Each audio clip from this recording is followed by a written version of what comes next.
Everyone. Question number first क्या कह रहा है देखने जा रहे हैं। क्वेश्चन नंबर फर्स्ट बोल रहा है which of the following statement is incorrect about a ketone species. यहाँ पे एक नाम आया है कीटोन स्पीशीज, ये देखने जा रही है। बोल रहा है कि कीटोन स्पीशीज के रिगार्डिंग इनमें से कौन सी स्टेटमेंट इनकरेक्ट है। तो बच्चों पहले तो हमें कीटोन स्पीशीज के बारे में जानना पड़ेगा। किसके बारे में जानना पड़ेगा? हमें कीटोन स्पीशीज के बारे में जानना पड़ेगा कि कीटोन स्पीशीज क्या होती है। मेरी बात ध्यान से सुनेंगे, ये जो कंसेप्ट है ध्यान से समझेंगे। मैं पूरा ब्रॉड कंसेप्ट तुम्हें कीटोन स्पीशीज का बता रही हूँ, उसके बाद मुझे आंसर तुम बच्चों से ही चाहिए। तो ये देखने जा रहे हैं बच्चों, ये देखने जा रहे हैं जो टॉपिक है आपका, जो टॉपिक आपको यहाँ पे कवर करना है बच्चों, वो कवर करना है कीटोन स्पीशीज। क्या कवर करना है? Ketone species. देखो बच्चों, तुम्हें पता है जैसे कि ताला, ये जो लॉक होता है ना, इस ताले का जो फंक्शन है वो कौन डिसाइड करता है? एक की डिसाइड करती है कि ये जो लॉक है ये ओपन होगा या ये क्लोज होगा। ऐसे ही बच्चों अगर मैं एक इकोसिस्टम की बात करूं, किसकी बात करूं? इकोसिस्टम की। एक इकोसिस्टम जिसमें बहुत सारी स्पीशीज रह रही हैं आपस में इंटरेक्ट करके, अगर मैं एक इकोसिस्टम की बात करूं तो होता क्या है, इस इकोसिस्टम में एक स्पीशीज, ये जो बच्चों आपका इकोसिस्टम है, इस इकोसिस्टम में एक स्पीशीज ऐसी होती है, मैं इसको यहाँ पे इस तरीके से लिख रही हूँ, कोई स्पीशीज है ए स्पीशीज। इस इकोसिस्टम में एक ऐसी स्पीशीज है जिसका नाम ए स्पीशीज है, जो क्या करती है, जो बाकी जो दूसरी स्पीशीज है उनकी अबंडेंस को कंट्रोल करती है। मैं दोबारा बोलने जा रही हूँ, मैं ये कह रही हूँ ध्यान से, ये एक ओशियन है, ये एक ओशियन है, यहाँ पे बहुत सारी स्पीशीज रहती है, यहाँ पे बच्चों बहुत सारी स्पीशीज रहती हैं, लेकिन यहाँ पे एक स्पीशीज ऐसी है जो क्या करती है, जो इन सारी स्पीशीज की अबंडेंस को कंट्रोल करती है। मतलब इनका रिचनेस कितना होगा, इनका अबंडेंसी कितना होगा, ये सारा का सारा कंट्रोल इस एक स्पीशीज के हाथ में है। मतलब इस इकोसिस्टम का कंट्रोल जिस स्पीशीज के हाथ में है, उस स्पीशीज को हम लोग कीस्टोन स्पीशीज कहते हैं। क्या कहते हैं बच्चों? Ketone species. कीटोन स्पीशीज का मतलब क्या होता है? The activity of a species determine the structure of an ecosystem. ध्यान से देखेंगे, मतलब ऐसी स्पीशीज जिसकी एक्टिविटी क्या डिटरमाइन करेगी? बाकी अदर स्पीशीज की अबंडेंस को डिटरमाइन करेगी। एक इकोसिस्टम का, एक कम्युनिटी का जो स्ट्रक्चर है उसको कंट्रोल करेगी, उसी को हम लोग कीटोन स्पीशीज कहते हैं। क्या कहते हैं? Ketone species. देखो बच्चों, मैं तुम्हें इसको एक एग्जांपल से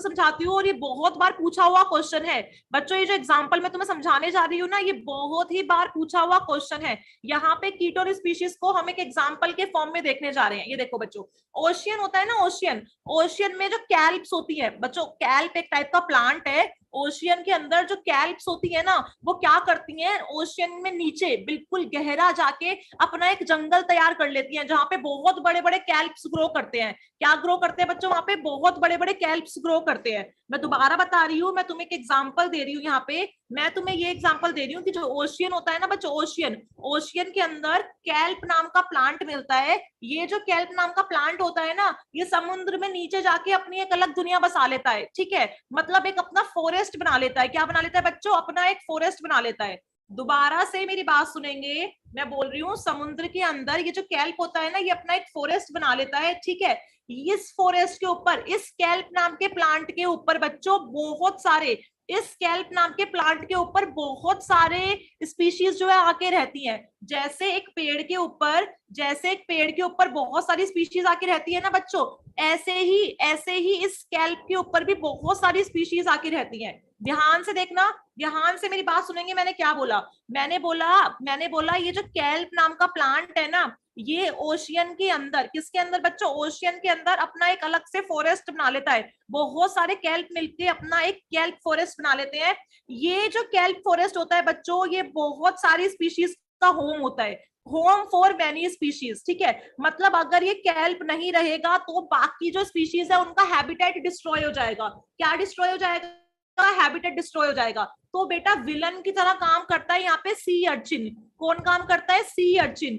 सी अर्चिन क्या करता है, ध्यान से देखेंगे, आपको पता है समुद्र में मिलता है सी अर्चिन। कौन मिलता है, सी अर्चिन। ये जो सी अर्चिन है ना बच्चों, ये इस स्कैल्प को किल कर देता है। ये जो सी अर्चिन है बच्चों, ये इस स्कैल्प को किल कर देता है। तो अगर ये सी अर्चिन इस स्कैल्प को किल कर देगा तो अल्टीमेटली बहुत सारी स्पीशीज का हैबिटेट डिस्ट्रॉय हो जाएगा। यस और नो? तो इसका ऑल्टरनेटिव क्या है, इसका ऑल्टरनेटिव ये होता है, समुद्र में एक और ऑर्गेनिज्म मिलता है जिसका नाम होता है सी ओटर। क्या नाम होता है, सी ओटर। ये सी ओटर इस सी अर्चिन को किल कर देता है। ये जो बच्चों आपका सी ओटर है ना, ये इस सी अर्चिन को किल कर देता है। इसका मतलब मैं बोल सकती हूँ कि हमारा ये जो सी ओटर है, ये इनडायरेक्टली, डायरेक्टली नहीं, ये इनडायरेक्टली क्या कर रहा है, जो होम था बहुत सारी स्पीशीज का, मतलब जो कैल्प फॉरेस्ट था, ये उसको प्रिवेंट कर रहा है। तो यहाँ पे सी ओटर की प्रेजेंस ने इनडायरेक्टली कम्युनिटी का स्ट्रक्चर सेव किया है। जो बाकी स्पीशीज थी, बहुत सारी स्पीशीज थी, उनकी अबंडेंस को कंट्रोल किया है, उनकी रिचनेस को एनहेंस किया है। तो यहाँ पे जो बच्चों सी ओटर है वो किसकी तरह काम कर रही है, कीस्टोन स्पीशीज की तरह। किसकी तरह काम कर रही है, कीस्टोन स्पीशीज की तरह। Is it clear to everyone? जल्दी से मुझे बताएंगे, क्या ये बात तुम्हें समझ में आई है? क्या ये बात तुम्हें समझ में आई है कि कीस्टोन स्पीशीज क्या होती है? बच्चों कीस्टोन स्पीशीज ना इकोसिस्टम को बैलेंस करके रखती है। कीस्टोन स्पीशीज जो है बच्चों, वो क्या काम होता है उसका, वो आपके जो इकोसिस्टम है, जो आपका इकोसिस्टम है उसको बैलेंस करके रखती है। एक कम्युनिटी का स्ट्रक्चर कौन बैलेंस करके रखता है? तो अगर ऑप्शन आएगा कि बताओ वो कौन सी स्पीशीज है जो कम्युनिटी का स्ट्रक्चर बैलेंस करके रखती है, तो आप लोग क्या बोलोगे? आप लोग बोलोगे उस स्पीशीज का नाम है कीस्टोन स्पीशीज। तो कीस्टोन के बारे में आपको कुछ पॉइंट पता होने चाहिए। नंबर फर्स्ट कि अगर आपका इकोसिस्टम कोई बैलेंस कर रहा है तो वो कौन है, कीस्टोन स्पीशीज। दूसरी बात, अगर आपका जो कम्युनिटी का स्ट्रक्चर है वो कोई मेंटेन कर रहा है तो वो कौन है बच्चों, वो है आपकी कीस्टोन स्पीशीज।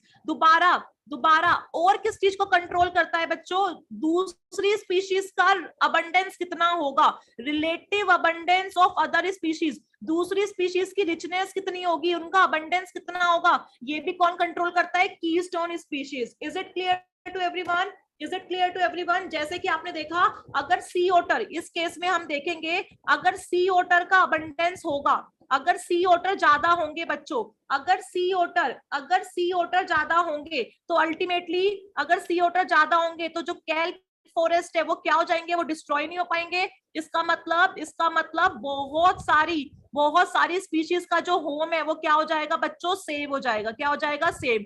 इसका मतलब बहुत सारी स्पीशीज को रिच कर दिया इसने, एक्सटिंक्ट, गायब होने से बचा लिया इस कीस्टोन स्पीशीज ने। तो what is keystone species? If the activity of a species determine the structure of community, then it is known as keystone species. ठीक है, is it clear to everyone? Okay Akanksha, मैं करवा दूंगी। पहले बताओ कीस्टोन स्पीशीज समझ में आया? तो बच्चों कीस्टोन स्पीशीज कोई भी ट्रॉफिक लेवल हो सकता है। आपको पता है ना, आपको पता है कि इकोसिस्टम में ट्रॉफिक लेवल होते हैं। जो प्रोड्यूस करता है वो प्रोड्यूसर होता है, फिर प्रोड्यूसर को जो खाता है वो क्या होता है, वो होता है आपका प्राइमरी कंज्यूमर, प्राइमरी कंज्यूमर को जो खाता है वो होता है सेकेंडरी कंज्यूमर। तो कीस्टोन स्पीशीज किसी भी लेवल को बिलोंग कर सकती है। जरूरी नहीं है कि कीस्टोन स्पीशीज एक कंज्यूमर ही होगी, वो प्रोड्यूसर भी हो सकती है। कीस्टोन स्पीशीज किसी भी ट्रॉफिक लेवल को बिलोंग कर सकती है। Is it clear to everyone? मुझे सब बच्चों का रिप्लाई चाहिए। क्या हमें कीस्टोन स्पीशीज समझ में आ गया है? जल्दी से बताएंगे। Is it clear to everyone? क्या हमें कीस्टोन स्पीशीज समझ में आ गया है? Quickly reply everyone. क्या हमें कीस्टोन स्पीशीज क्लियर है? किसी भी बच्चे को अगर क्लियर नहीं होगा तो हम दोबारा देखेंगे। ये देखो, अब तुम लोग क्वेश्चन का आंसर दोगे, सब बच्चे बोल रहे हैं हमें समझ में आ गया, तो अब हम दोबारा इस क्वेश्चन का आंसर देंगे। देखो मैं तुम्हें एक और एग्जांपल देके समझाती हूँ। जिन बच्चों को इन केस समझ में नहीं आया है उनको मैं एक और एग्जांपल देती हूँ। ये देखो, मैं तुम्हें एक और एग्जांपल देके समझाती हूँ, ध्यान से देखेंगे। देखो एक और एग्जांपल है अफ्रीकन एलिफेंट। यहाँ पे कीस्टोन स्पीशीज का बच्चों एक और बहुत खूबसूरत एग्जांपल है जिसका नाम है अफ्रीकन एलिफेंट।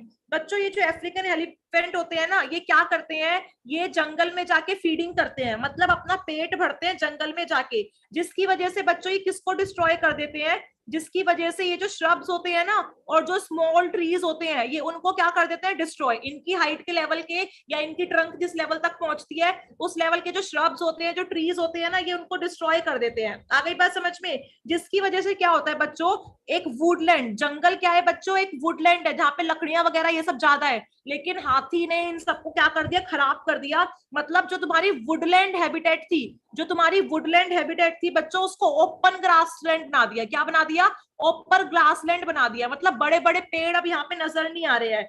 तो बच्चों क्या होगा, जैसे ज्यादा ग्रास क्या करेगी, ग्रो करेगी, जो बड़े बड़े ट्रीज थे उनको एलिफेंट ने डिस्ट्रॉय कर दिया। तो अब क्या होगा बच्चों, अब क्या होगा, इन ग्रास की वजह से, इन ग्रासेस में ड्राईपन ज्यादा होता है, जिसकी वजह से फायर के चांसेस क्या हो जाएंगे, इंक्रीज हो जाएंगे। और अगर फायर के चांसेस ज्यादा होंगे तो इसका मतलब एक पूरा हैबिटेट जो है वो डिस्ट्रॉय हो गया। तो यहाँ पे जो कीस्टोन स्पीशीज है वो है आपका अफ्रीकन एलिफेंट। इसने इस बार स्पीशीज को रिच करने की जगह उनका अबंडेंस क्या कर दिया, लो कर दिया। तो कीस्टोन स्पीशीज का मतलब ये नहीं है जो हमेशा आपको रिच बनाए, कीस्टोन का मतलब ये भी हो सकता है जो आपका लेवल क्या करवा दे, डिस्ट्रॉय करवा दे। तो यहाँ पे कीस्टोन स्पीशीज क्या होती है, ऐसी स्पीशीज जो आपका अबंडेंसी, आपका रिचनेस कंट्रोल करे, उसको बोलते हैं कीस्टोन स्पीशीज। तो फटाफट बताओ, आपको यहाँ पे इनकरेक्ट ऑप्शन बताना है, यहाँ पे इनकरेक्ट ऑप्शन बताना है। देखो बच्चे गलत आंसर दे रहे हैं, फटाफट यहाँ पे इनकरेक्ट बताओ। वो कह रहा है species other than consumer can be a keystone species. वो कह रहा है जरूरी नहीं है कि कीस्टोन स्पीशीज हमेशा कोई कंज्यूमर भी ही हो, कंज्यूमर को छोड़ के कोई और टाइप का ट्रॉफिक लेवल भी कीस्टोन स्पीशीज हो सकता है, बिल्कुल हो सकता है। मैंने तुम्हें बताया ना, कीस्टोन स्पीशीज किसी भी ट्रॉफिक लेवल से बिलोंग कर सकता है। तो बच्चों ये स्टेटमेंट तो करेक्ट है, तुम इसे इनकरेक्ट क्यों बता रहे हो, ये स्टेटमेंट तो करेक्ट है। कंज्यूमर को छोड़ के कीस्टोन स्पीशीज कोई और ट्रॉफिक लेवल को भी बिलोंग कर सकती है, ठीक है। सेकंड पॉइंट कह रहा है keystone species has influence on a community proportionate to its abundance. ये पॉइंट क्या कह रहा है बच्चों, ये पॉइंट क्या कह रहा है, तुम आंसर सही नहीं दे रहे हो तो तुम यहाँ पे मेरी बात सुन लो। ये पॉइंट क्या कह रहा है, बी पॉइंट ने क्या कह दिया, एक भी बच्चे का आंसर सही नहीं आया है, यहाँ पे एक भी बच्चे का आंसर सही नहीं आया है, तो मैं ही तुम्हें यहाँ पे सही आंसर बता देती हूँ। कोई बात नहीं, कोई बात नहीं, ऐसा होता है, घबराने की बात नहीं है बच्चों। देखो बी पॉइंट कह रहा है कि जो तुम्हारी कीस्टोन स्पीशीज है ना, ये जो तुम्हारी कीस्टोन स्पीशीज है, ये बाकी जो स्पीशीज है कम्युनिटी में उनकी अबंडेंस को, अबंडेंस ऑफ अदर स्पीशीज, जो दूसरी स्पीशीज प्रेजेंट है कम्युनिटी में, उनकी अबंडेंस को प्रोपोर्शनेट लेवल से, मतलब इक्वल लेवल से इन्फ्लुएंस करती है। इसका मतलब अगर आपकी कीस्टोन स्पीशीज का नंबर बढ़ेगा तो जो आपकी बाकी स्पीशीज है उनका नंबर भी क्या होगा, बढ़ेगा, ठीक है। या फिर ये बोल रहा है अगर आपका कीस्टोन स्पीशीज का नंबर कम होगा तो जो बाकी स्पीशीज है आपकी, जो आपकी बाकी स्पीशीज है उनका नंबर भी क्या होगा, कम होगा। लेकिन बच्चों ऐसा पॉसिबल नहीं है, ठीक है। प्रोपोर्शनेट होना जरूरी नहीं है, अभी मैंने तुम्हें बताया ना, अगर अफ्रीकन एलिफेंट का नंबर बढ़ेगा तो वहां का हैबिटेट डिस्ट्रॉय हो रहा है, मतलब स्पीशीज का अबंडेंस कम हो रहा है। इसका मतलब ये डिसप्रोपोर्शनेट भी काम कर सकता है। Is it clear to everyone, is it clear to everyone? ठीक है, तो हम हमेशा इस पॉइंट को याद करेंगे कि ये डिसप्रोपोर्शनेटली भी अफेक्ट करता है, और ज्यादातर ये डिसप्रोपोर्शनेटली ही अफेक्ट करता है, ये इक्वल लेवल पे हर किसी को अफेक्ट नहीं करता है। Is it clear to everyone? तो यहाँ पे जो इनकरेक्ट स्टेटमेंट है वो क्या होगी बच्चों, बी, क्या होगी, बी, ठीक है। आ गई बात समझ में? Is it clear to everyone?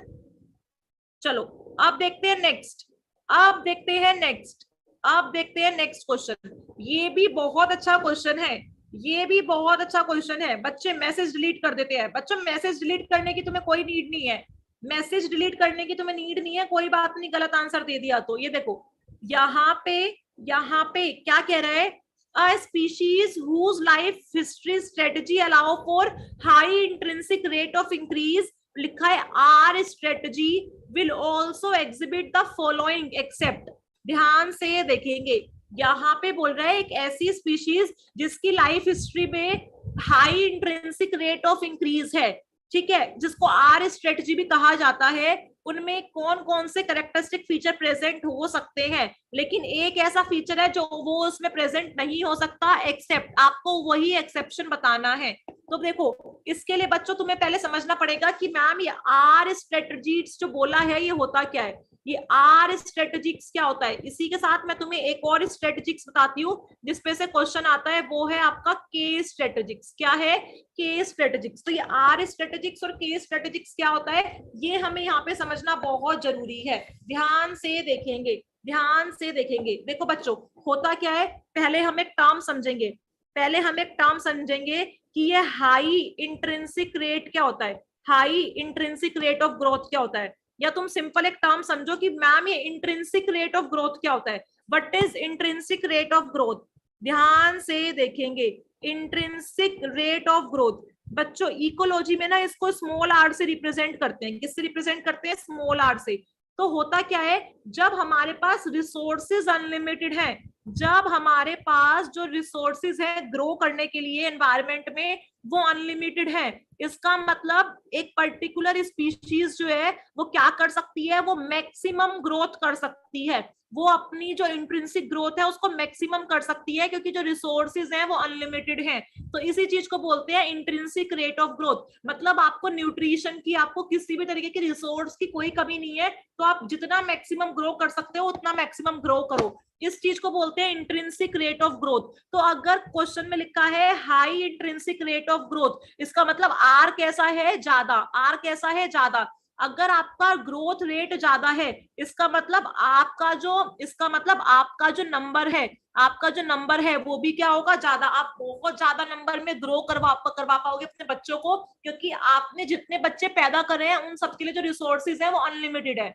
Is it clear to everyone? एक टर्म समझ में आई? तो देखो बच्चों, होता क्या है, ध्यान से समझेंगे। होता क्या है, जब आपका एनवायरमेंट जो है वो वेरिएबल हो, कैसा हो? वेरिएबल। जो आपका एनवायरमेंट है वो वेरिएबल है, कुछ नहीं पता कि कब क्या हो जाए क्या नहीं हो जाए। मतलब आपका जो एनवायरमेंट है बच्चों, जब वो अनप्रिडिक्टेबल होता है, कैसा होता है? अनसर्टेन होता है। कोई भी टर्म आ सकती है, अनप्रिडिक्टेबल, अनसर्टेन, इनवेरिएबल। देखो, अब जब आपका एनवायरमेंट ऐसा है जिसकी कंडीशंस बहुत ज्यादा वेरिएबल है, जिसकी कंडीशन बहुत ज्यादा अनप्रिडिक्टेबल है या बहुत ज्यादा अनसर्टेन है, तो होता क्या है बच्चों, ध्यान से देखेंगे। अब किस टाइप की स्पीशीज का सिलेक्शन होगा? ऑब्वियस सी बात है, ऐसी स्पीशीज जिनकी रिप्रोडक्शन करने की पावर बहुत अच्छी है, मतलब जो बहुत ज्यादा रेट से क्या कर सकते हैं बच्चों? रिप्रोडक्शन कर सकते हैं। अब उन वाली स्पीशीज का सिलेक्शन होगा। क्यों होगा? क्योंकि एनवायरमेंट इतना ज्यादा अनसर्टेन है। अगर आप लोग ज्यादा बच्चे पैदा नहीं करोगे तो जैसे ही एनवायरमेंटल कंडीशंस एकदम से चेंज होंगी तो बहुत कम चांसेस है कि आपका कोई बच्चा सरवाइव कर पाए। अगर मैंने बहुत लार्ज नंबर में बच्चे प्रोड्यूस करे हैं, तो अगर एनवायरमेंटल कंडीशन बहुत ड्रास्टिकली चेंज भी हो रही है, अनप्रिडिक्टेबल कंडीशन आ भी रही है, तो हो सकता है मेरा कोई एक ऑफ स्प्रिंग उस कंडीशन में सरवाइव कर जाए और आगे चल के वो एक स्टेबल कम्युनिटी बना ले। बात समझ में आ रही है? बात समझ में आई? मतलब जब आर स्ट्रेटजीज क्या होती है, जब आपका एनवायरमेंटल बिल्कुल कंडीशन फेवरेबल नहीं है, अनप्रिडिक्टेबल है, अनसर्टेन है, तो ऐसे केस में सिलेक्शन के चांसेस किसके होते हैं? जिनका रिप्रोडक्शन पोटेंशियल क्या होता है बच्चों? ज्यादा। क्या होता है? ज्यादा। मतलब आपकी यहाँ पे जो वो ऑर्गेनिज्म है उसका जो एनर्जी इन्वेस्टमेंट है यहाँ पे, वो किस चीज में ज्यादा जाता है? रिप्रोडक्शन में। मतलब एक ऑर्गेनिज्म अपनी ज्यादा से ज्यादा एनर्जी रिप्रोड्यूस करने में लगाता है, क्योंकि जितना अच्छा वो रिप्रोड्यूस करेगा, जितने ज्यादा ऑफ स्प्रिंग वो बनाएगा, उतने ज्यादा चांसेस है कि अनप्रिडिक्टेबल एनवायरमेंट में उसका सिलेक्शन हो जाए, उसका एक आधा बच्चा बच जाए। ठीक है, आ गई बात समझ में? तो बच्चों, ऐसी स्पीशीज जिसके अंदर रिसोर्सेज तो अनलिमिटेड है, लेकिन बेचारे बच्चों के सर्वाइवल के चांसेस ही बहुत कम है। बात समझ में आ गई? यहाँ पे बच्चों को ज्यादा नंबर में पैदा करना पड़ता है ताकि जब एनवायरनमेंट चेंज हो जाए तो एटलीस्ट एक आधा बच्चा कोई सरवाइव कर जाए। तो इस टाइप की स्ट्रेटेजी को आर स्ट्रेटेजिक्स कहते हैं। क्या कहते हैं? आर स्ट्रेटेजिक्स कहते हैं। ठीक है, यहाँ पे जो आपका आर है, मतलब जो आपका इंट्रिंसिक रेट ऑफ ग्रोथ है, ये बहुत ज्यादा हाई होता है। क्या होता है बच्चों? हाई होता है। ठीक है, यहाँ पे ग्रोथ के चांसेस मैक्सिमम होते हैं क्योंकि बच्चे जो सरवाइव करते हैं उनका नंबर बहुत कम होता है, तो जो रिसोर्सेज अवेलेबल है वो उन गिने चुने बच्चों के लिए जो वहां पे सरवाइव कर चुके हैं, तो वो अनलिमिटेड फायदा उठा सकते हैं उन रिसोर्सेज का। मतलब यहाँ पे इंट्रिंसिक रेट ऑफ ग्रोथ जो है उसकी वैल्यू क्या होती है बच्चों, ज्यादा होती है। ठीक है, ऐसी स्पीशीज जो आर स्ट्रेटेजिक्स को फॉलो करते हैं उनको आर सिलेक्टेड स्पीशीज भी कहते हैं। क्या कहते हैं? R selected species. इनको फ्यूगिटिव स्पीशीज के नाम से भी जाना जाता है। कौन सी स्पीशीज बच्चों? फ्यूगिटिव स्पीशीज के नाम से भी जाना जाता है। इनको अपॉर्चुनिस्टिक स्पीशीज के नाम से भी जाना जाता है। इनको अपॉर्चुनिस्टिक स्पीशीज के नाम से भी जाना जाता है।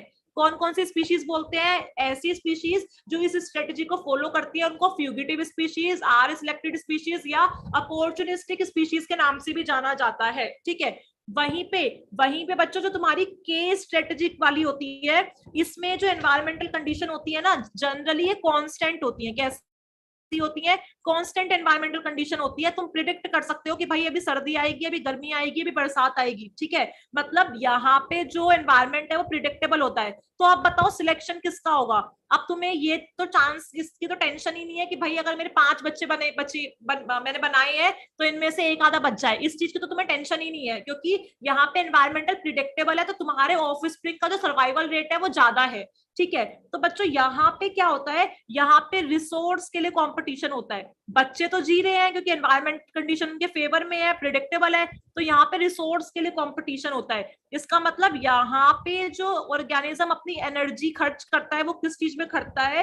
वो खर्च करता है मेंटेनेंस में, कि जो उसकी जो लाइफ है वो उसको क्या कर सके बच्चों, उसको मेंटेन कर सके और वो सरवाइव कर सके। क्या कर सके? सरवाइव कर सके, क्योंकि रिसोर्सेज इतने कम है, यहाँ पे कंपटीशन इतना ज्यादा है कि कंपटीशन के रहते आपको न्यूट्रिशन की, किसी रिसोर्स की कमी हो सकती है और आप सरवाइव करने में क्या हो जाओगे? नाकामयाब हो जाओगे।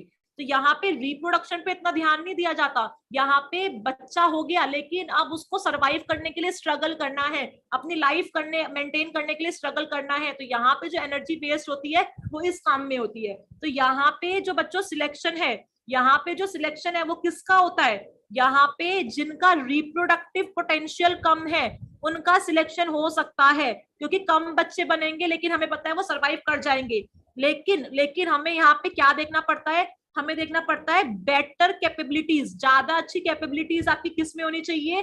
फॉर यूजिंग, जो रिसोर्स है उसको यूज करने में और उनको कॉम्पीट करने में आपकी जो है कैपेबिलिटीज अच्छी होनी चाहिए। Is it clear to everyone? जल्दी से मुझे बताओ, क्या ये पॉइंट तुम्हें समझ में आया कि आर स्ट्रेटेजिक्स और के स्ट्रेटेजिक्स क्या होता है? बच्चों ऐसी स्पीशीज जो के स्ट्रेटेजिक्स को फॉलो करती हैं उनको के सिलेक्टेड स्पीशीज भी कहते हैं। क्या कहते हैं? के सिलेक्टेड स्पीशीज। पहले मुझे जल्दी बताओ, क्या तुम्हें आर और के का मतलब समझ में आया कि मैम आर और के क्या होता है? हमें समझ में आ गया। अगर अनप्रिडिक्टेबल है तो आर और प्रिडिक्टेबल है तो के। अनप्रिडिक्टेबल है तो भाई रिप्रोडक्शन बहुत पोटेंशियल बहुत अच्छा होना चाहिए, ठीक है, और अगर प्रिडिक्टेबल है तो भाई रिप्रोडक्शन पोटेंशियल कम हो लेकिन तुम कंपटीशन करो और रिसोर्स को यूज करो, इस चीज की कैपेबिलिटी तुम्हारे अंदर ज्यादा होनी चाहिए। तो ये बात समझ में आई? अगर आर स्ट्रेटेजी है तो intrinsic rate of growth high होगा क्योंकि रिसोर्स अनलिमिटेड है, लेकिन अगर बच्चों के स्ट्रेटेजी है तो जो आर की वैल्यू है वो कम होती है क्योंकि बच्चे बहुत ज्यादा हैं, तो रिसोर्सेज के लिए लड़ाई करनी पड़ेगी। क्या करनी पड़ेगी? लड़ाई करनी पड़ेगी। आ गई बात समझ में? जल्दी बताओ, आ गई बात समझ में? Is it clear to everyone? अब देखो आगे की पॉइंट मैं तुम्हें पूरा बता रही हूँ। यहाँ पे मैं तुम्हें बच्चों यहाँ पे आर और के सारे पॉइंट बता रही हूँ। ये तो मैंने बेसिक डिफरेंस बताया है, ये मैंने तुम्हें बेसिक डिफरेंस बताया है कि आर और के का मतलब एग्जैक्टली क्या होता है। बाकी सारे पॉइंट पढ़ेंगे हम आर और के सारे पॉइंट पढ़ेंगे। तुम्हें सिर्फ कंटिन्यूएशन रखनी है, लेक्चर के बीच में कोई बच्चा गायब नहीं होगा। अब देखते हैं और क्या पॉइंट पढ़ना है। तो हमें ना कई बार आर और के बीच में ना डिफरेंस आ जाता है। कई बार हमें पूछते हैं कि बताओ आर का कैरेक्टरिस्टिक फीचर कौन सा है या आर का कैरेक्टरिस्टिक फीचर कौन सा नहीं है। कई बार हमसे ऐसे पॉइंट भी पूछते हैं, तो हमें इसके लिए सारे पॉइंट पता होने चाहिए। तो बच्चों एनवायरमेंट मैंने तुम्हें बता दिया। नंबर फर्स्ट डिफरेंस है बच्चों कैसा? एनवायरमेंट का। वो मैंने तुम्हें बता दिया कि इसका जो आर स्ट्रेटेजीज है बच्चों, यहाँ का जो एनवायरमेंटल है वो अनप्रिडिक्टेबल होता है, और जो आपकी के स्ट्रेटेजीज है इनका एनवायरमेंटल कैसा होता है बच्चों? प्रिडिक्टेबल होता है। मैं छोटा छोटा लिख देती हूँ। यहाँ पे जो बच्चों आपका एनवायरमेंटल वो अनप्रिडिक्टेबल है और यहाँ पे जो आपका एनवायरमेंट है वो कैसा है? प्रिडिक्टेबल। सेकंड पॉइंट बच्चों ध्यान से देखते हैं। सेकंड पॉइंट है, मैंने तुम्हें आर बताया है, यहाँ पे इंट्रिंसिक रेट ऑफ ग्रोथ ज्यादा होती है और यहाँ पे जो इंट्रिंसिक रेट ऑफ ग्रोथ है बच्चों वो कैसी होती है, कम होती है। ठीक है, अब बच्चों एनवायरमेंट की कंडीशन कभी भी चेंज हो रही है, बहुत ही अनप्रिडिक्टेबल एनवायरमेंट है आर स्ट्रेटेजिक्स के अंदर। तो ऑब्वियस सी बात है, जो आर स्ट्रेटजी को जो ऑर्गेनिजम्स फॉलो करते हैं वो यही सोचेंगे ना कि भाई ये काम करते हैं, जल्दी से रिप्रोड्यूस कर देते हैं, पता नहीं हमें रिप्रोडक्शन का मौका मिलेगा भी या नहीं मिलेगा, कहीं उससे पहले हमारी डेथ मृत्यु ना हो जाए। बात समझ में आ रही है? तो जो रिप्रोडक्शन करने की एज होती है ना वो जल्दी आ जाती है आर स्ट्रेटेजिक्स के अंदर। मेरी बात समझ में आ रही है? रटना नहीं है, हमें कंसेप्ट समझना है बच्चों, हमें रटना नहीं है, हमें क्या समझना है, हमें कंसेप्ट समझना है। तो अगर बच्चों मैं एज ऑफ रिप्रोडक्शन की बात करूं, एज ऑफ रिप्रोडक्शन, तो जल्दी किसके अंदर आती है रिप्रोडक्शन की एज? आर स्ट्रेटेजिक्स के अंदर। यस और नो? यस और नो? और डिले रिप्रोडक्शन, डिलेड रिप्रोडक्शन किसमें होता है बच्चों? डिलेड रिप्रोडक्शन किसमें होता है बच्चों? के में, क्योंकि इनको पता है एनवायरमेंटल कंडीशन कहीं नहीं जा रही, हमारे फेवर में ही है। ठीक है, अब हम देखते हैं बच्चों, एक टर्म है यहाँ पे सिमेल पैरिटी और एक टर्म है के स्ट्रेटजी के लिए, वो है इटीरो पैरिटी। ये क्या होता है? इटीरो पैरिटी और सिमेल पैरिटी, ये क्या होता है बच्चों? अगर आपने one time, only single time reproduction करा, आपका जन्म हुआ, आपने जल्दी से एक टाइम रिप्रोडक्शन करा और एक बार रिप्रोडक्शन करते ही आपकी डेथ हो गई, इसका मतलब आपका जो रिप्रोडक्टिव इवेंट है वो सिमेल पैरिस है। कैसा है वो? सिमेल पैरिटी है या सिमेल पैरिस है। ठीक है, अब देखो इटेरो पैरिटी क्या होता है? जैसे कि ह्यूमन बींग्स हैं, इटेरो पैरिटी का मतलब क्या होता है? हम अपनी लाइफ में मल्टीपल रिप्रोडक्टिव इवेंट्स कर सकते हैं। जब मल्टीपल रिप्रोडक्टिव इवेंट्स हो जाएंगे तब जाके हमारी डेथ होगी। ऐसा नहीं है कि एक बार रिप्रोड्यूस किया, बच्चे पैदा करे और मर गए, नहीं, ऐसा नहीं होता। ठीक है, तो के स्ट्रेटेजी में होता है इटेरो पैरिटी और आर स्ट्रेटेजी में क्या होता है बच्चों? Simmel parity. ठीक है, अब बच्चों होता क्या है, बॉडी साइज की, जो बच्चे बन रहे हैं, जो ऑर्गेनिज्म है, उनका बॉडी साइज क्या है? यहाँ पे बहुत छोटे छोटे ऑर्गेनिज्म बनते हैं, लेकिन यहाँ पे जो के स्ट्रेटेजी है इनमें जो बॉडी साइज होता है वो कैसा होता है बच्चों? लार्ज। कैसा होता है? लार्ज। अगर मैं नंबर ऑफ ऑफस्प्रिंग की बात करूं, अगर मैं नंबर ऑफ ऑफस्प्रिंग की बात करूं तो बच्चों हमें पता है नंबर ऑफ ऑफस्प्रिंग ज्यादा किसमें होते हैं? आर में, क्योंकि मुझे पता है अगर एनवायरमेंट की कंडीशन चेंज हो गई तो अगर मैं ज्यादा बच्चे पैदा नहीं करूंगी तो क्या हो जाएगा? एक भी नहीं बचेगा। अगर मैं चाहती हूँ एक आधा बच्चा भी सर्वाइव कर जाए तो मुझे नंबर ऑफ ऑफस्प्रिंग ज्यादा रखने पड़ेंगे, लेकिन के स्ट्रेटेजीज में हमें पता है ऐसा कुछ भी नहीं है, एनवायरमेंटल कंडीशन प्रिडिक्टेबल होती है। तो यहाँ पे जो नंबर होता है वो कैसा होता है? कम। ऑफस्प्रिंग कम बनते हैं लेकिन उनका साइज कैसा होता है? बड़ा। कैसा होता है? बड़ा। अब बच्चों क्या पेरेंटल केयर मिलती है? क्या पेरेंटल केयर मिलती है आर स्ट्रेटेजी में? नहीं, पेरेंट्स के पास इतना टाइम ही कहाँ है, पेरेंट्स तो बच्चे बनाने में लगे हैं, रिप्रोड्यूस करती उनकी डेथ हो रही है, तो बेचारे रिप्रोड्यूस करने के बाद मर रहे हैं, तो वो अपने बच्चों को परवरिश कैसे देंगे? वो अपने बच्चों की केयर कैसे करेंगे? बहुत ही कम चांस है कि वो अपने बच्चों की केयर कर पाए। तो यहाँ पे पेरेंटल केयर बच्चों मिनिमल होती है, जबकि यहाँ पे जो होती है पेरेंटल केयर वो ज्यादा होती है। कैसी होती है? ज्यादा होती है। ये बात समझ में आई है तुम्हें? अब देखो नेक्स्ट, अब मैं ऊपर के कुछ पॉइंट रब कर रही हूँ, ताकि तुम्हें आगे का पढ़ा सकूं। अब बच्चों बात आती है कंपटीशन करने की एबिलिटी किसमें अच्छी है? बच्चों तुम्हें पता है जो आर स्ट्रेटेजीज वाले हैं इनको कंपटीशन करने की जरूरत ही नहीं है। यस और नो? इनको कंपटीशन करने की जरूरत ही नहीं है, क्योंकि यहाँ पे जो रिसोर्सेज है वो बहुत ज्यादा है, बच्चों का नंबर क्या है? कम। उनको यूज करने वाले जो बच्चे हैं उनका नंबर कम है और रिसोर्सेज बहुत ज्यादा है। तो बच्चों कॉम्पिटिटिव एबिलिटी की अगर मैं बात करूं कि कंपटीशन करने की जब बात आए तो इनकी एबिलिटी कैसी होती है? अरे हम बहुत गरीब है, हमें नहीं पता कंपटीशन कैसे करना चाहिए, क्योंकि हमारे पास अनलिमिटेड रिसोर्स है। लेकिन भाई हमें पता है कि हमें क्या करना है, बहुत हाई लेवल का कंपटीशन करना है, क्योंकि रिसोर्स लिमिटेड है और उनको यूज करने वाले मेंबर्स ज्यादा हैं। ठीक है, अब अगर लाइफ स्पेन की बात करूं मैं, तो तुम्हें मैंने बताया ना रिप्रोड्यूस करते ही डेथ हो जाती है, तो इनका जो लाइफ स्पेन होता है ना बच्चों बहुत छोटा होता है, जनरली 1 साल से कम होता है, और इनका जो लाइफ स्पेन है बच्चों वो ज्यादा होता है, सालों सालों का लाइफ स्पेन होता है। ये पॉइंट क्लियर है? यस और नो? यस और नो? अब हम देखते हैं नेक्स्ट। मैंने तुम्हें एज ऑफ रिप्रोडक्शन बता दिया है, साइज बता दिया है, पेरेंटल केयर बता दिया है।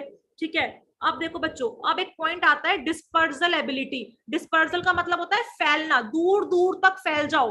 अगर कोई स्पीशीज किसी हैबिटेट में रह रही है, इसका मतलब वो दूर दूर तक जाके वहां पे फैल जाएगी, डिस्पर्स कर जाएगी, जितना ज्यादा एरिया वो कवर कर सकती है उतना ज्यादा एरिया वो कवर कर लेगी। तो बच्चों जो डिस्पर्सल एबिलिटी होती है, जो तुम्हारी डिस्पर्सल एबिलिटी होती है, वो किसकी अच्छी होती है, वो किसकी सबसे ज्यादा अच्छी होती है, वो होती है आर स्ट्रेटजीज की, ठीक है। और जो डिस्पर्सल एबिलिटी होती है वो बेकार किसकी होती है, के स्ट्रेटजी की। किसकी बेकार होती है, के स्ट्रेटजी की। तो क्या ये पॉइंट तुम्हें क्लियर है? जल्दी से बताओ, क्या ये पॉइंट तुम्हें क्लियर है? Is it clear to you? मैं सब बच्चों के मैसेज अच्छा पढ़ लेती हूँ। मैम एक सेशन बना दीजिए प्लीज, जिसमें CAM, photosynthesis, C3, C4, glycolysis, citric, Krebs, PS1। Okay okay, ये तो तुमने सब कुछ बोल दिया। ये एक सेशन में पढ़ाना मतलब 2-3 घंटे का सेशन लेना, ठीक है, ओके ठीक है। मैंने वैसे फोटोसिंथेसिस में बेटा ये सब पढ़ाया है, मैंने थोड़ा बहुत इन सब के बारे में बताया है। श्याम सुंदर ma'am please MSc environmental science के लिए भी लेक्चर लीजिए। ठीक है, हम MSc एनवायरमेंटल साइंस के लिए भी लेक्चर लेंगे। और कोई बात, और कोई बात, और कोई बात है जो तुम करना चाहते हो, या मैं आगे बताऊं? मैंने लाइव चैट पढ़ ली है। क्या हमें ये अच्छे समझ में आया? आर स्ट्रेटेजी और के स्ट्रेटेजी में बच्चे बहुत कंफ्यूज रहते हैं, बहुत कंफ्यूज रहते हैं, इनको कंसेप्ट समझ ही नहीं आता, बस जाते हैं और थ्योरी लिख के आ जाते हैं। क्या आज हमें ये कंसेप्ट अच्छे समझ में आ गया है कि आर स्ट्रेटेजिक्स क्या होती हैं और के स्ट्रेटेजिक्स क्या होती हैं? जल्दी से बताइए, जल्दी से बताइए।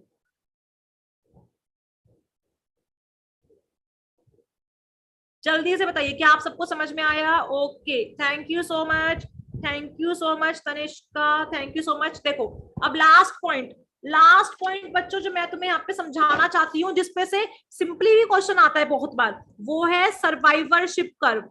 वो है बच्चों तुम्हारा सर्वाइवरशिप कर्व। ठीक है बच्चों, सर्वाइवरशिप कर्व क्या होता है? ये जो तुम्हारा, मैंने शिप 2 बार लिख दिया है, मैं सर्वाइवरशिप कर्व यहाँ पे सही लिख देती हूँ। पहली बात तो ये देखो बच्चों, ये कर्व ना बहुत इंपॉर्टेंट है। इस पे से तो इकोलॉजी में बहुत क्वेश्चन बनते हैं, इस पे से तो इकोलॉजी में बहुत ही क्वेश्चन बनते हैं कि सर्वाइवरशिप कर्व जो है वो क्या होता है। ध्यान से देखो बच्चों, सर्वाइवरशिप कर्व ना एक ग्राफिकल रिप्रेजेंटेशन है, जिसमें हम एक्स एक्सिस पे एज लिखते हैं कि एक पर्टिकुलर ऑर्गेनिज्म की एज क्या है, और दूसरे एक्सिस पे लिखते हैं नंबर ऑफ सर्वाइवर्स। क्या लिखते हैं? Number of survivors. जनरली ये होता क्या है, हम ये बताते हैं कि एक पर्टिकुलर एज में, सपोज यहाँ पे 0 है, यहाँ पे कोई बच्चा 1 साल का है, ये 2 साल का, 3 साल का, 4 साल का, यहाँ पे नंबर ऑफ सर्वाइवर्स लिख रहे हैं कि भाई 10 है, 100 है, 1000 है, इस तरीके से। ठीक है, तो ये बताता है कि एक पर्टिकुलर एज पे एक स्पीशीज के मेंबर जो है वो कितना सरवाइव करते हैं। हो सकता है कोई स्पीशीज ऐसी हो जो जब पैदा हुई है इनिशियल स्टेज में ज्यादा अच्छा सरवाइव कर रही है, लेकिन जैसे जैसे वो बूढ़ी हो रही है तो उसके सर्वाइवरशिप के रेट जो है वो कम हो रहे हैं। कई बार उल्टा होता है कि जब बच्चा पैदा हो रहा है, जब कोई ऑर्गेनिज्म पैदा हो रहा है, तो उसके मरने के चांसेस, मरना मतलब बच्चों मोर्टेलिटी, मरना मतलब क्या होता है मोर्टेलिटी, कि उसके डेथ के चांसेस स्टार्टिंग में ज्यादा हैं, लेकिन जैसे जैसे वो ग्रो कर रहा है, स्टेबल हो रहा है, उसके डेथ के चांसेस कम है। कई बार ऐसा होता है कि जितने मरने के चांस मेरे इस साल है, उतने मरने के चांस ही मेरे अगले साल है।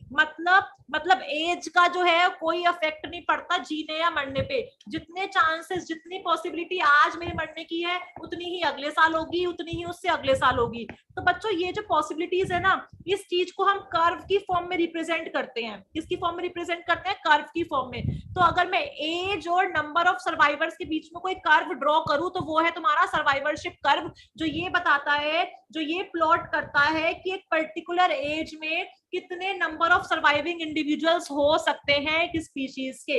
Is it clear to everyone? तो बच्चों हमें 3 टाइप के कर्व पढ़ने हैं। कितने टाइप के कर्व पढ़ने हैं? 3 टाइप के। सबसे सिंपल तो बच्चों ऐसे, ये देखो सबसे सिंपल तो होता है कि ऐसे एक स्ट्रेट लाइन बना दो। इस कर्व को आपको याद रखना है, नंबर अपनी मर्जी से नहीं देने हैं, नंबर फिक्स होते हैं। इस कर्व को टाइप सेकंड कर्व कहते हैं। क्या कहते हैं बच्चों? टाइप सेकंड कर्व कहते हैं। इसमें क्या होता है बच्चों, जो आपका मरने का रेट है, मरने का जो रेट है ना, वो कांस्टेंट है। मतलब एज का कोई फर्क नहीं पड़ रहा, जितना तुम इस साल चांसेस है तुम्हारे डेथ होने के, उतने ही नेक्स्ट ईयर भी चांसेस है तुम्हारी डेथ होने के। तो मैंने एक कांस्टेंट लाइन ड्रॉ कर दी। इसका मतलब ध्यान से देखेंगे, कांस्टेंट लाइन क्या बताती है? ये बताती है कि जो तुम्हारा रेट ऑफ मोर्टेलिटी है ना, वो क्या है? कांस्टेंट। वो क्या है? कांस्टेंट। जैसे कि इसका बेस्ट एग्जांपल होता है बर्ड्स।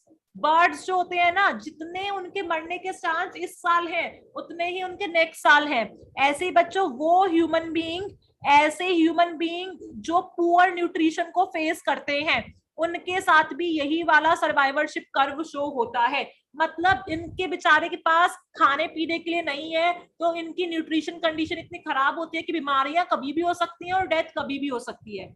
ठीक है, अब देखते हैं टाइप फर्स्ट। टाइप फर्स्ट का मतलब होता है हाईली कन्वेक्स। बच्चों टाइप फर्स्ट का मतलब होता है हाईली कन्वेक्स शेप, ऐसा कर्व जिसकी शेप एकदम हाईली कन्वेक्स तरीके की है। जैसे ये देखो, ये मैं यहाँ पे ब्लैक कलर से बनाने जा रही हूँ, ये देखो इस तरीके से शेप होती है टाइप थर्ड कर्व की। ये है तुम्हारा टाइप थर्ड के कर्व, जिसकी जो शेप होती है, कई बार तो शेप ही पूछ लेते हैं, ये हाईली कॉन्वेक्स होती है। ये क्या बता रहा है? ये बता रहा है कि जब तुम्हारी एज कम थी, देखो स्टार्टिंग में ब्लैक डॉट दिखा रही हूँ, जब तुम्हारी एज कम थी तो तुम्हारा नंबर ज्यादा था, लेकिन जैसे जैसे ये देखो ग्रीन कलर से दिखा रही हूँ, जैसे जैसे तुम्हारी एज बढ़ी, तुम्हारा जो नंबर है, जो तुम्हारा सर्वाइवल का नंबर है वो कम हो गया। मतलब क्या है? मतलब तुम्हारा मोर्टेलिटी रेट जो है, तुम्हारा मोर्टेलिटी रेट पहले बहुत कम था। लो मोर्टेलिटी रेट, मरने का जो रेट था वो पहले बहुत कम था, लेकिन जैसे जैसे जैसे जैसे तुम बुढ़ापे की तरफ आ रहे हो, तुम्हारी एज बढ़ रही है, वैसे वैसे तुम्हारा मोर्टेलिटी रेट क्या हो गया बच्चों? ज्यादा। क्या हो गया? ज्यादा। बात समझ में आ रही है? अरे इसका बेस्ट एग्जांपल तुम खुद हो, ह्यूमंस। यस और नो? यस और नो? ऐसी जो माउंटेन शिप होती है वो भी इसका बेस्ट एग्जांपल है। ह्यूमन में ऐसे ही होता है ना, जब हमारा जन्म हुआ है तो अभी तुम्हें पूरी जिंदगी देखनी है, 70-80 साल जीना है, तो हमारा मोर्टेलिटी रेट क्या है? कम। लेकिन जैसे जैसे हमारी एज बढ़ेगी वैसे वैसे हमारा मोर्टेलिटी रेट भी क्या हो जाएगा बच्चों? ज्यादा हो जाएगा। उसके बाद आता है तुम्हारा टाइप थर्ड कर्व, जो हाईली कनकेव होता है। क्या होता है? Highly concave. ये है तुम्हारा टाइप थर्ड कर्व बच्चों, जो होता है हाईली कॉनकेव। क्या होता है? Highly concave. टाइप थर्ड का जो कर्व है बच्चों, इसका मतलब क्या होता है? इसका मतलब स्टार्टिंग में तुम्हारे मरने के चांसेस बच्चों ज्यादा है।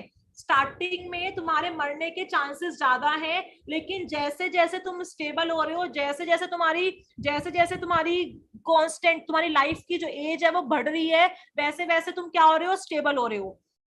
बात समझ में आ रही है? मतलब यंगर स्टेज में जो तुम्हारा मोर्टेलिटी रेट है बच्चों, वो क्या है? यंगर स्टेज में तुम्हारा मोर्टेलिटी रेट ज्यादा है। यहाँ ध्यान से देखेंगे, जैसे कि लार्वा जो बनते हैं, ऑयस्टर का मैं एग्जांपल लूं, तो ऑयस्टर में जब फ्री स्विमिंग लार्वा बन रहे होते हैं ना, तो उन लार्वा को कोई भी खा सकता है, लेकिन एक बार ऑयस्टर जब पूरा बन गया तो वो सालों साल जीता है, हजारों साल जीता है। तो मतलब मोर्टेलिटी रेट जो है ना, वो कब हाई होते हैं? Is high during during initial stage जो अब आपकी लाइफ की है, तब आपके मरने के चांस ज्यादा होते हैं, लेकिन एक बार जब आप स्टेबल हो गए तो आप क्या हो जाते हो? आपके सर्वाइवल के चांसेस ज्यादा हो जाते हैं।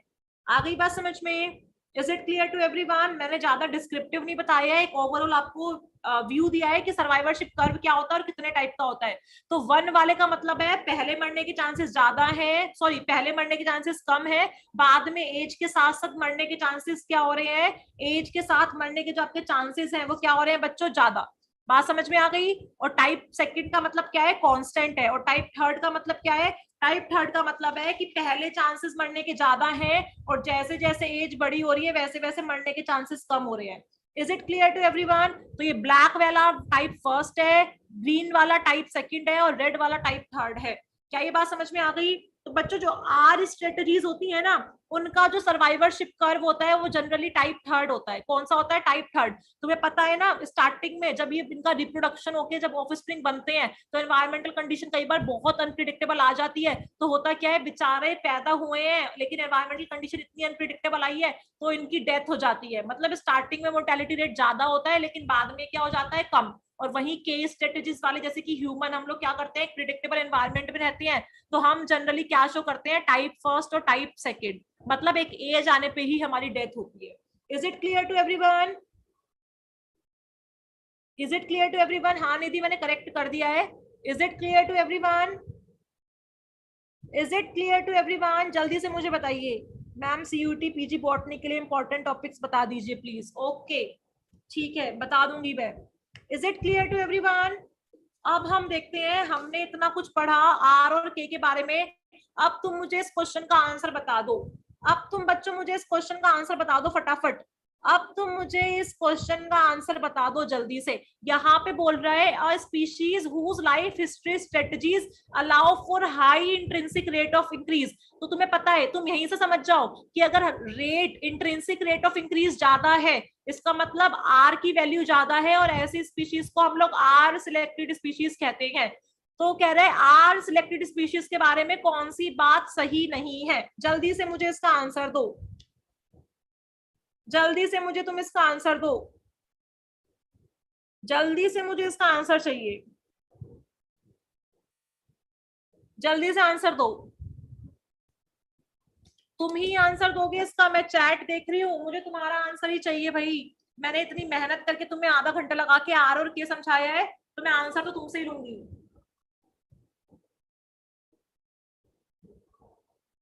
निधि तुमने गलत आंसर दिया है।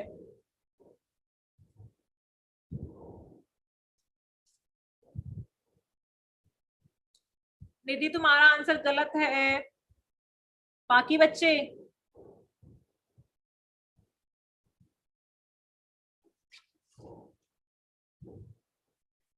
बाकी बच्चों का आंसर चाहिए मुझे। एक बच्चे का आंसर सही आया है यहाँ पे फिर से। शुभ्रदीप तुम्हारा आंसर भी गलत है। श्याम सुंदर पलक का आंसर सही है। बच्चों मैंने तुम्हें अभी बताया, ये देखो मैंने तुम्हें अभी बताया कि आर स्ट्रेटजी वाली जो स्पीशीज होती है वो टाइप थर्ड वाला सर्वाइवरशिप कर्व शो करती है, और के स्ट्रेटजी जो ह्यूमन है उसमें एक एज आने पे डेथ होती है ना, बचपन में थोड़ी ना डेथ हो जाती है, नॉर्मल में तो यही होता है ना।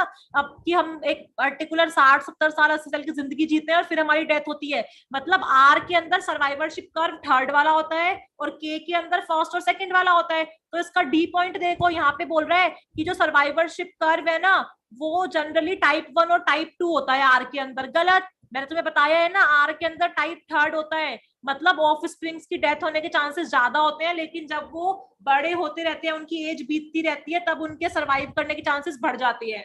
बात आ गई समझ में? यस और नो? यस और नो? देखो सी पॉइंट सही है, वो कह रहा है इनकी रिप्रोडक्टिव स्ट्रेटजीज जो होती है ना उसमें रैंडम मेटिंग होती है। बिल्कुल सही। अब तुम इंतजार थोड़ी करोगे कि मुझे तो तुम्हारे साथ ही मीटिंग करनी है। भाई इतना कम नंबर है, जो मिलेगा उसका रैंडम मीटिंग हो जाएगी। यस और नो? और मैंने तुम्हें बताया था सेमेल पैरिटी शो होती है यहाँ पे, मतलब एक बार फटाफट रिप्रोड्यूस किया रैंडमली और डेथ हो गई। और यहाँ पे पेरेंटल केयर और जो पेरेंट को इन्वेस्ट करना चाहिए केयर में अपने बच्चों के लिए, वो भी क्या होती है, बहुत ही कम होती है। यस और नो? यस और नो? बताया ना? अरे यस और नो? तो यहाँ पे जो रॉन्ग आंसर है वो कौन सा है? डी। मतलब यहाँ पे जो आंसर तुम्हें टिक करके आना है वो कौन सा है? डी। ए क्या कह रहा है? ए कह रहा है कि ये जो एनवायरमेंटल स्टेबिलिटी होती है ना, इनके लिए इनकी टॉलरेंस पावर ज्यादा होती है। ऑब्वियस सी बात है, इनके अंदर एनवायरमेंटल की इंस्टेबिलिटी को सहने की पावर ज्यादा होती है। लेकिन जब बहुत ज्यादा अनफेवरेबल कंडीशन आती है तो बेचारों की डेथ हो जाती है और इक्का दुक्का कोई बच्चा बच जाता है। तो ये जो बच्चा बच्चा है उसको जो खाने पीने के लिए मिलेगा बेचारा उसको खा पी के सरवाइव करेगा। मतलब लो क्वालिटी के रिसोर्स भी क्या कर सकते हैं, यूज कर सकते हैं। Is it clear to everyone? Is it clear to everyone? जल्दी से बताइए, क्या ये बात तुम सबको क्लियर है? क्या ये बात तुम सबको क्लियर है? जल्दी बताओ।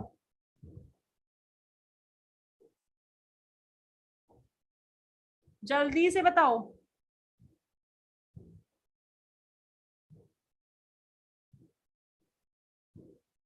जल्दी से मुझे बताइए, जल्दी से बताइए। क्वेश्चन आ रहा है पायरोफाइल क्या होते हैं? बच्चों ऐसे पायरोफाइल, प्लांट्स हो चाहे एनिमल्स हो, प्लांट्स हो चाहे एनिमल्स हो, जो फायर को लेके टॉलरेंसी शो करते हैं, आग को लेके टॉलरेंसी शो करते हैं, उनको पायरोफाइल कहते हैं। क्या कहते हैं? पायरोफाइल। बात समझ में आ गई? क्वालिटी बढ़ा लो, राज एडिशन क्वालिटी बढ़ा लो। पायरोफाइल समझ में आ गया? पायरोफाइल जिनकी फायर को लेके टॉलरेंसी होती है उनको पायरोफाइल्स कहते हैं। चले आगे। जल्दी से मुझे बताओ, क्या ये बात तुम सबको क्लियर है? तुम्हें आर और के समझ में आया? मैंने तुम्हें पहले कीस्टोन स्पीशीज बताई थी, क्या तुम्हें वो समझ में आ गई थी? उसके बाद बच्चों मैंने तुम्हें एक पॉइंट बताया अच्छा खासा, क्या आर और के, क्या तुम्हें वो पॉइंट समझ में आ गया है? जल्दी से मुझे बताओ, यहाँ पे जल्दी से बताओ। पायरोफाइल्स मैंने बता दिया, एक बच्चे का क्वेश्चन था कि पायरोफाइल्स क्या होते हैं, उसका भी मैंने आंसर यहाँ पे दे दिया है। पायरोफाइल्स मतलब जो फायर को लेके क्या हो, टॉलरेंसी शो करे, उनको पायरोफाइल्स कहते हैं। इसी के साथ हम लोग देखते हैं अब नेक्स्ट क्वेश्चन। इसी के साथ हम लोग देखते हैं नेक्स्ट क्वेश्चन। आपको यहाँ पे एक इकोलॉजिकल पिरामिड दिया हुआ है, जिसमें जिसमें जो ये पिरामिड है इसकी शेप ऐसे इन्वर्टेड ट्राइंगल की तरह है। यहाँ पे जो शेप है वो कैसी है, इन्वर्टेड, मतलब जो प्रोड्यूसर है उनका नंबर कम है, प्राइमरी कंज्यूमर का नंबर उससे ज्यादा है, सेकेंडरी का उससे ज्यादा और टर्शरी का उससे ज्यादा। तो वो कह रहा है ये जो इन्वर्टेड इन्वर्टेड पिरामिड है, यहाँ पे जो इन्वर्टेड ट्राइंगल की शेप है यहाँ पे, ये किस चीज को रिप्रेजेंट कर रही है, ये किस चीज को रिप्रेजेंट कर रही है। तो देखो बच्चों, एक होता है स्ट्रेट, एक होता है ऐसे अपराइट, एक शेप होती है पिरामिड की ऐसे अपराइट। अपराइट का मतलब होता है कि जो प्रोड्यूसर्स है ना, प्रोड्यूसर्स का नंबर सबसे ज्यादा है, फिर उससे कम नंबर प्राइमरी कंज्यूमर का है, उससे कम नंबर सेकेंडरी का है और सबसे कम टर्शरी का है। लेकिन यहाँ पे इन्वर्टेड की बात करिए, इन्वर्टेड मतलब सबसे लोएस्ट नंबर किसका है, प्रोड्यूसर का, और सबसे हाईएस्ट नंबर जो है वो किसका है, टर्शरी का। तो बच्चों अब मैं तुम्हें एक एग्जांपल बताती हूँ, अगर मैं बात करूं बच्चों, सबसे पहले अगर मैं बात करूं पैरासिटिक फूड चेन की, मैं तुम्हें एक फूड चेन बता रही हूँ जिसका मतलब होता है, जिसका नाम है parasitic food chain. Food chain तो तुम्हें पता है ना, ए स्पीशीज जो है वो, ये देखो ध्यान से, फूड चेन का मतलब क्या है, फूड चेन का मतलब क्या है, सी स्पीशीज जो है वो डी को खा रही है, बी स्पीशीज जो है वो सी को खा रही है, ए स्पीशीज जो है वो बी को खा रही है। तो सबसे पहला जो ट्रॉफिक लेवल होता है, जो अल्टीमेटली कुछ प्रोड्यूस कर रहा है, जिससे अल्टीमेटली आपको खाना एनर्जी मिल रही है, उसको हम लोग प्रोड्यूसर बोलते हैं, कि इसने खुद से कुछ बनाया है, इसको ये किसी को नहीं खा रहा है, इसने खुद से कुछ अपना फोटोसिंथेसिस किया है, ये खुद से कुछ अपना ऑटोट्रॉपिक न्यूट्रिशन कुछ करा है, कुछ पैदा किया है, तो ये प्रोड्यूसर है। जो अल्टीमेटली खाया जाता है वो प्रोड्यूसर है। प्रोड्यूसर को बच्चों प्राइमरी कंज्यूमर खाते हैं, कौन खाते हैं, प्राइमरी कंज्यूमर, कंज्यूमर मतलब कंज्यूम करना, तो प्रोड्यूसर को जो खाता है उसको प्राइमरी कंज्यूमर कहते हैं। फिर कंज्यूमर को जो खाता है उसको भी क्या कहते हैं, सेकेंडरी कंज्यूमर, मतलब तुम भी कंज्यूमर हो लेकिन तुम सेकेंडरी लेवल के हो। फिर सेकेंडरी कंज्यूमर को जो खाता है उसको टर्शरी कंज्यूमर कहते हैं। तो पैरासिटिक, ये तो फूड चेन हो गई। पैरासिटिक फूड चेन ये होती है, पैरासिटिक फूड चेन का मतलब क्या होता है कि आप अल्टीमेटली हर्बीवोर्स, हर्बीवोर्स मतलब जो फोटोसिंथेसिस करके अपना खाना खुद बना रहे हैं, अल्टीमेटली हर्ब्स, शर्ब्स आपके प्लांट्स, तो अल्टीमेटली जो प्रोड्यूसर्स होते हैं वो कौन होते हैं, प्लांट्स, हर्बीवोर्स, ठीक है, हर्ब्स भी हो सकते हैं, शर्ब्स भी हो सकते हैं, लार्ज ट्रीज भी हो सकते हैं। तो जब इन प्रोड्यूसर्स को कोई पैरासाइट खाए, मतलब प्राइमरी कंज्यूमर भी कौन है बच्चों, पैरासाइट, फिर जो सेकेंडरी कंज्यूमर है ना बच्चों, वो भी कौन है, एक पैरासाइट, बात समझ में आ रही है। फिर जो टर्शरी कंज्यूमर है ना बच्चों, वो भी कौन है, एक पैरासाइट। तो ऐसी फूड चेन जो हर्बीवोर से स्टार्ट हो रही है, लेकिन हायर ट्रॉफिक लेवल पे जो मेंबर्स हैं वो सारे कैसे हैं, पैरासाइट्स, उसको बोला जाता है पैरासिटिक फूड चेन। तो बच्चों पैरासिटिक फूड चेन में क्या होता है, जो हर्बीवोर्स है, जो प्रोड्यूसर है, इसका साइज तो लार्ज है, अब इस प्रोड्यूसर को खाने वाले बहुत सारे पैरासाइट्स हैं, मतलब इस वाले पैरासाइट का साइज स्मॉल है, इसका साइज और स्मॉल हो जाएगा, और इसका साइज क्या हो जाएगा, और स्मॉल। बात समझ में आ रही है। पैरासाइट का भी पैरासाइट मतलब और भी छोटे साइज का, उसका भी पैरासाइट मतलब उसका साइज और छोटा होगा। बात समझ में आ रही है। तो पैरासिटिक फूड चेन का मतलब जो हर्बीवोर से स्टार्ट हो और धीरे धीरे फूड जो है वो पैरासाइट से पैरासाइट पहुंचे, और अल्टीमेटली जो साइज है वो कैसा हो रहा है, छोटा। प्रोड्यूसर्स का साइज बड़ा था और हर्बीवोर्स का, वो जो हर्बीवोर्स का साइज बड़ा था, और जो प्राइमरी कंज्यूमर, सेकेंडरी कंज्यूमर और टर्शरी कंज्यूमर है उनका साइज छोटा है। तो बच्चों इसका बेस्ट एग्जांपल पता है हमें कहाँ देखने को मिलता है, पैरासिटिक फूड चेन का एग्जांपल ना हमें देखने को मिलता है बच्चों पॉन्ड्स में। किसमें देखने को मिलता है, जो आपके पॉन्ड होते हैं ना बच्चों, पॉन्ड तालाब जो होता है, तालाब में हमें देखने को मिलता है। वहां पे क्या होता है बच्चों, मैं तुम्हें समझा देती हूँ। वहां पे देखो, यहाँ देखो ध्यान से, वहां पे ट्री प्रेजेंट होते हैं, यस और नो बच्चों, कौन प्रेजेंट है वहां पे, ध्यान से देखेंगे, ये देखो ध्यान से देखेंगे, ये देखो बच्चों के डाउट आ रहे हैं, तुम लोग आंसर मत सोचो, पहले मेरी बात सुनो। पहले बताओ तुम्हें पैरासिटिक फूड चेन समझ में आई, पैरासिटिक फूड चेन क्या है तुम्हें समझ में आई, ठीक है। तो पैरासिटिक फूड चेन में बच्चों क्या होगा, अब एक बड़ा सा प्लांट है, अब तुम यहाँ पे देखो एक प्लांट है, ठीक है, इस प्लांट के ऊपर ध्यान से देखेंगे, इस प्लांट के ऊपर, मेरी बात ध्यान से सुनो, हर्बीवोर्स जो होते हैं बच्चों, वो जो हर्ब्स वगैरह होते हैं ना, इनको खाते हैं, यस और नो? तो यहाँ पे एक प्लांट है, इस प्लांट को बहुत सारे हर्बीवोर्स खा रहे थे। कौन खा रहे थे बच्चों? बहुत सारे हर्बीवोर्स खा रहे थे, ठीक है। इस हर्बीवोर्स को बहुत सारे पैरासाइट्स खा रहे थे, और इन पैरासाइट्स को भी बहुत सारे पैरासाइट्स खा रहे थे, तो उनको हाइपर पैरासाइट्स बोलते हैं। क्या बोलते हैं? Hyper parasites. बात समझ में आ रही है?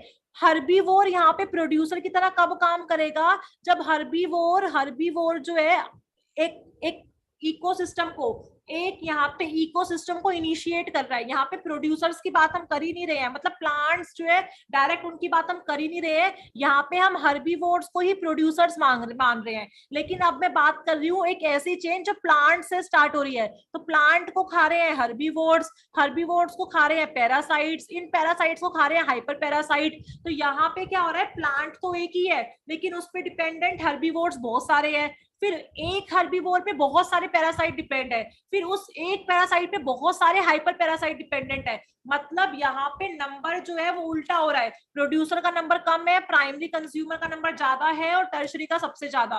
तो बच्चों जो तुम्हारी पैरासिटिक फूड चेन होती है वो इन्वर्टेड, वो क्या करती है? वो इन्वर्टेड इकोलॉजिकल पिरामिड शो करती है। क्या शो करती है? Inverted ecological pyramid. तो यहाँ पे तुम्हारा जो आंसर है वो क्या हो जाएगा बच्चों? ए। यहाँ पे जो तुम्हारा आंसर हो जाएगा वो क्या हो जाएगा? ए। बात समझ में आ रही है? हर्बीवोर्स क्या होते हैं? जो हर्ब्स को खाते हैं। क्या होते हैं हर्बीवोर्स? जो हर्ब्स को खाते हैं। तो अगर कोई चेन डायरेक्ट प्लांट से, हर्ब से स्टार्ट नहीं हो रही है, तो वो हर्बीवोर से भी स्टार्ट हो सकती है। तो इस केस में आप हर्बीवोर्स को ही प्रोड्यूसर मान लोगे। क्या मान लोगे? Producer. Is it clear to everyone? Is it clear to everyone?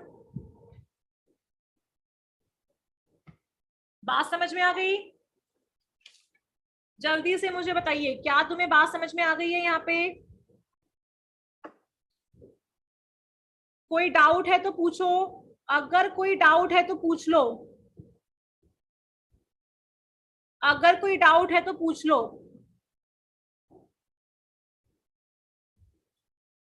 Is there any doubt left? Is there any doubt left? तो इसी के साथ हम लोग सेशन एंड करते हैं। अगर कोई क्वेरी है, कुछ नहीं समझ में आया है तो पूछ लो। आपको सिर्फ वीडियो को